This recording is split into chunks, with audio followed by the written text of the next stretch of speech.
Les huissiers sont les ennemis de beaucoup de personnes en France, mais ils peuvent également être potentiellement des alliés, des amis, des partenaires quand tu as un business. Donc cette vidéo, ça va être une vidéo un petit peu juridique. Rappelle-toi, je t'ai fait une vidéo il y a quelques semaines en Égypte où je te parlais de cette fameuse histoire avec la Française des Jeux qui m'a invité fortement à modifier mon dépôt de marque sur l'INPI concernant mon nom de domaine Club Millionnaire et mon nom de marque également Club Millionnaire pour lequel tu connais puisque tu es en train de regarder une vidéo de ce site internet.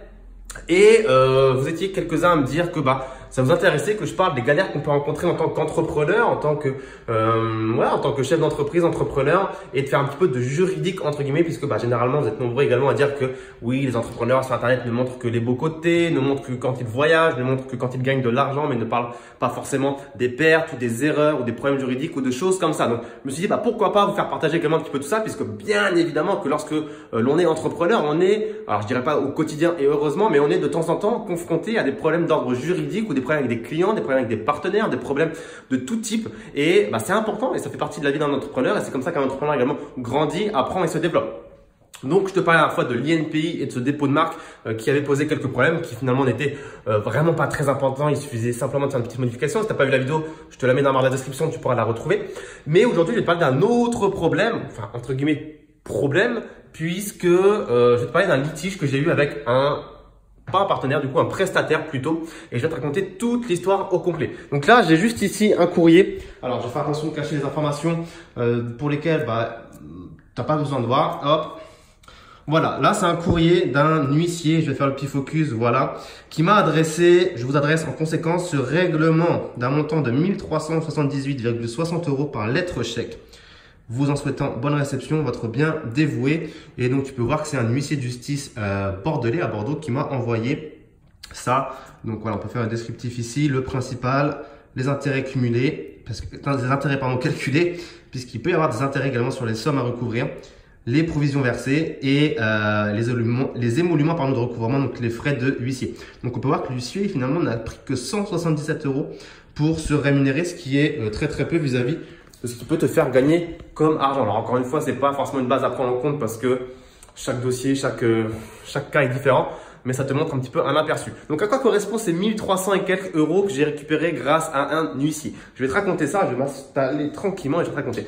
Donc en fait, il s'avère qu'un jour, j'ai commandé une opération presse auprès d'une entreprise. Donc c'est quelqu'un qui était venu me démarcher en fait en me disant écoute Raph, je suis ton travail, je vois ce que tu fais, je pense que tu pourras avoir plus de visibilité dans les médias si on mettait en place une campagne de presse pour qu'il y ait plus de preuves sociales, pour que c'était plus de visibilité. Donc bien évidemment, c'est quelque chose qui m'intéresse. D'ailleurs, si parmi vous, certains ont des contacts dans les médias et peuvent m'en faire bénéficier, je serais très reconnaissant et je saurais m'en rappeler. On peut potentiellement faire des échanges win-win, donc n'hésitez pas à me contacter à ce sujet-là. Mais donc dans l'idée, je dis oui, parce que c'est toujours intéressant d'avoir plus de visibilité et de preuves sociales. D'autant plus que la personne a déjà des contacts, on va dire, dans les médias qui sont assez installés. Donc je me dis, ça va être relativement potentiellement facile pour cette personne, d'autant plus que c'est elle qui prend la démarche de venir me chercher en tant que client, c'est qu'elle juge qu'il y a potentiellement un potentiel, qu'elle peut m'obtenir des résultats. Donc je signe un contrat, je signe plutôt un contrat, c'est un bien grand mot, je signe un devis qui était de l'ordre de 2 fois le prix que tu as vu que l'huissier a pu recouvrir. Donc c'est-à-dire que j'ai payé 50% d'un compte en fait. Parce que comme d'habitude, je ne verse jamais la totalité des sommes, que ce soit pour un chantier immobilier ou pour un partenaire ou quoi que ce soit. Ayez ce réflexe de verser toujours un acompte, que ce soit de 30, 50%. Encore une fois, vous vous mettez d'accord sur le montant de l'acompte. Mais moi, je verse un montant pour m'engager dans la procédure, dans le contrat, et je verse le solde à la réception du chantier ou à la réalisation de la prestation, des choses comme ça. Ça me permet de m'assurer que la personne va bien bosser jusqu'au bout, parce que le problème, c'est que si une personne a 100% de l'argent dès le début, il y a de fortes chances qu'elle soit beaucoup moins motivée à travailler pour vous parce qu'elle a déjà récolté tout l'argent pour la mission pour laquelle vous la mandatez. Donc voilà, j'ai donné 50%. Donc voilà, elle fait son travail, je la laisse travailler. Et il s'avère que elle m'obtient, mais alors 0 résultat, prétextant que au début, c'était quoi? Au début, même pas, c'est pas ma faute au début. Franchement, c'est juste que les médias réagissent pas comme elles pensaient. Encore une fois, les profils type infopreneur, entrepreneur internet, c'est pas forcément les profils les plus, on va dire, faciles à mettre en avant dans les médias. C'est encore assez nouveau, tous ces nouveaux métiers et business. Et beaucoup de médias encore traditionnels ont du mal à se pencher sur ce genre de profession ou de métier, on va dire, ou d'activité, même si aujourd'hui, on en voit de plus en plus, notamment à la télé, des reportages, etc., etc. Donc bref, il n'y a pas de résultat et la personne m'avait dit, je te raccourcis l'histoire parce qu'elle peut durer relativement longtemps, et la personne m'avait dit de toute façon, la signature du contrat, voilà, qui est résultat ou pas, tu as cette garantie de remboursement de 1 an qui fait que si j'arrive pas à t'avoir de parution dans les médias, je te rembourse à 100%. Ok. Bon, je lui dis, écoute, t'as pas de résultat. Elle a tenté une dernière vague de contact auprès des médias sans résultat à nouveau. Je dis, écoute, c'est pas très grave, hein, on a essayé, t'as fait ton meilleur, enfin je pense, rembourse-moi la somme, on arrête là, c'est pas pour autant que je t'en veux, c'est pas pour autant que voilà, que je vais pas te recommander si jamais il y a des gens que je connais qui vont être intéressés par de la prestation de ce type-là d'opération presse. On termine ça en bon ami et puis c'est comme ça on avance chacun de notre côté. Sauf que la personne s'est mise à ne pas vouloir rembourser cet acompte et que en gros il y avait énormément de points qui étaient à mon avantage d'un point de vue juridique puisque j'avais signé aucune CGV, qu'il y avait écrit noir sur blanc qu'elle me remboursait s'il n'y avait pas de résultat, que c'était facilement prouvable, qu'il y avait des échanges email, il y avait plein de choses, j'étais carrément dans mon temps. Et au bout d'un moment, la personne me faisait tellement galérer à pas vouloir rembourser, je la relançais, j'ai relancé, et au bout d'un moment, je veux bien être gentil, mais moi, les gens qui me payent pas ou qui honorent pas leurs promesses, ça m'énerve très rapidement. C'est d'ailleurs pour ça que j'ai arrêté l'affiliation, puisqu'il y a énormément de gens, je vous le dis, qui ne payent pas forcément leurs commissions quand il faut les payer, donc c'est pour ça que je m'embête plus du tout avec tout ça. Ça, c'était la petite aparté.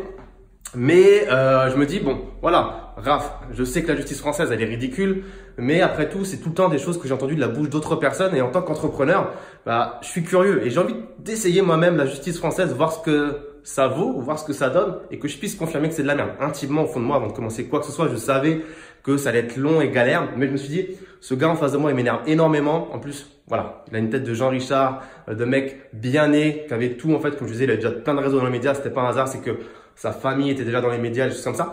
Donc, j'avais pas envie de laisser ça passer et il me prenait pour un con à pas me rembourser. Donc, je me suis dit, bon, allez, on va commencer doucement, une petite mise en demeure.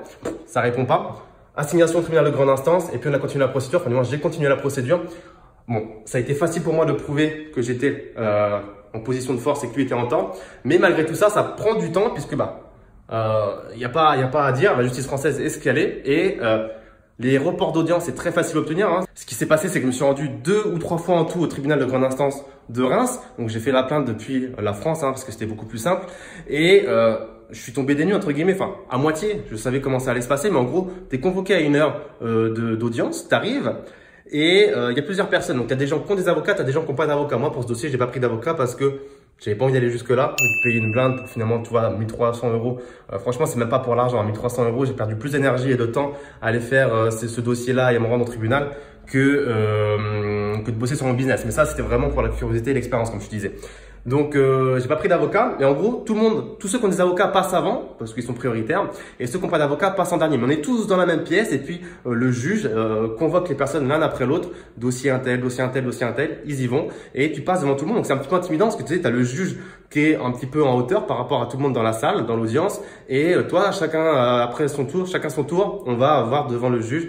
Et puis, on lui parle. Et puis, on lui dit ce qui se passe. Et puis, on présente le dossier pendant quelques minutes. Et puis, il juge, quoi, entre guillemets, il fait son taf.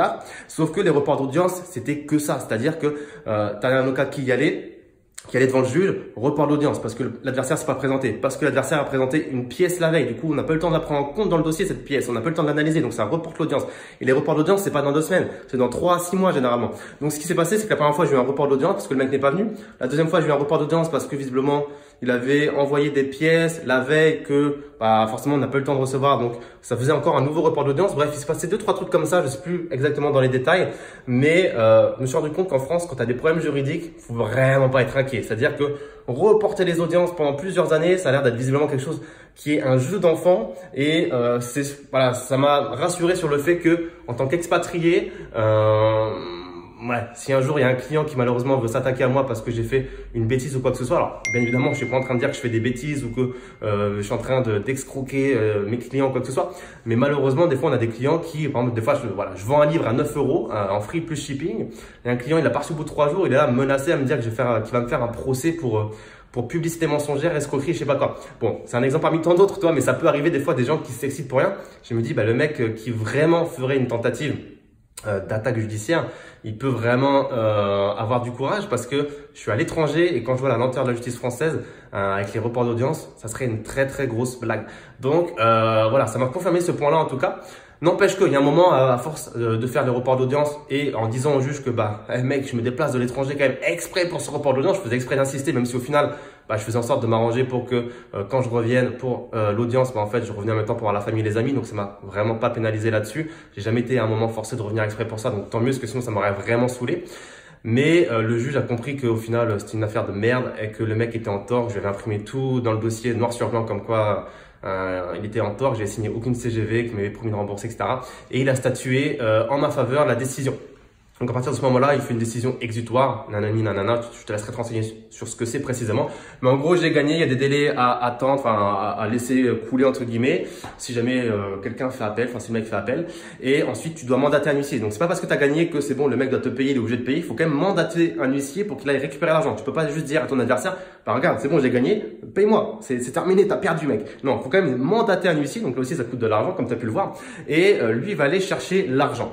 Donc l'huissier, je l'ai trouvé sur internet et je lui dis bah écoute voilà, j'ai la décision de justice, je te la donne et qu'est-ce qui se passe après? Donc le mec m'a dit bah donne-moi toutes les informations que tu as sur le gars et moi j'ai fait mon travail. Donc j'avais quoi? J'avais nom, prénom, j'avais adresse postale puisque sur le devis il y avait son adresse postale, j'avais un RIB puisque je l'avais payé par virement donc j'avais le nom de sa banque et son compte, son numéro de compte. J'avais 2-3 informations comme ça. J'avais je lui donnais ses ID Instagram, les comptes Facebook, j'ai tout donné, tout ce que j'avais.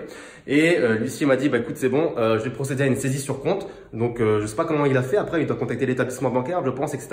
Et ce qu'il a fait, c'est qu'il a fait une saisie sur compte bancaire directement sur le compte du gars. Et il a récupéré l'argent et puis ensuite il me l'a renvoyé et le dossier est officiellement clos. Donc tu vois, cette procédure quand même, elle a duré pas mal de temps parce que je me rappelle que c'était au moment où j'avais mes stagiaires en Estonie. Donc c'était pas été 2019. C'était été 2018 pour une prestation qui avait dû être commandée fin 2017. Donc, tu vois, on est quand même début 2020. Ouais, toi, ça s'est résolu il y a un mois et demi. Donc, ça prend quand même un petit peu de temps pour récupérer 1300 €, 2-3 convocations au tribunal, 2-3 dossiers à monter pour le tribunal de grande instance et les mises en demeure. Donc, clairement, l'énergie dépensée ne vaut pas ces 1300 récupérés. Même si ça avait été après c'est dur à juger quel est le montant pour lequel ça aurait été utile de faire autant de travail, entre guillemets, je sais pas. Mais voilà, au moins je suis content d'avoir vécu cette expérience, d'avoir essayé la justice française. Je valide que ça sert à rien du tout, donc on perd du temps et de l'énergie pour pas grand chose. Et surtout également je suis content d'avoir gagné face à ce gars qui franchement sa tête me revenait plus à force. Et ben voilà, j'ai récupéré mon pognon et au moins il est mieux chez moi que chez lui, entre guillemets. Donc voilà comment ça se passe la justice française. Écoute, je sais pas, cette vidéo, elle aura pu te donner quelques pistes, quelques idées sur tout ça. Si jamais un jour tu vas être confronté à la justice française, même si je te le souhaite pas du tout, mais c'est malheureusement le jeu hein, quand tu es entrepreneur. Malheureusement, ça se passe pas toujours très bien avec les prestataires, les clients, les choses comme ça. Hein. Généralement, dans 99% des cas, ça se passe bien, mais des fois, tu peux avoir des petits soucis. Donc voilà, dis-moi ce que tu en penses dans la vidéo ci-dessous, enfin dans les commentaires ci-dessous. Laisse-moi parler un petit commentaire, mets un petit j'aime à la vidéo, abonne-toi si c'est pas déjà fait. Il y a beaucoup de gens qui regardent les vidéos qui sont pas abonnés, donc abonnez-vous, ça donne vraiment beaucoup de force à tous les créateurs sur YouTube. Et puis n'oublie pas de lire là-bas la description, tu vas retrouver des informations qui je pense pourront t'aider si tu souhaites devenir indépendant financièrement ou investir ou devenir entrepreneur, etc. Sur ce, bah écoute, je te remercie de m'avoir écouté et je te dis à très vite. Ciao ciao.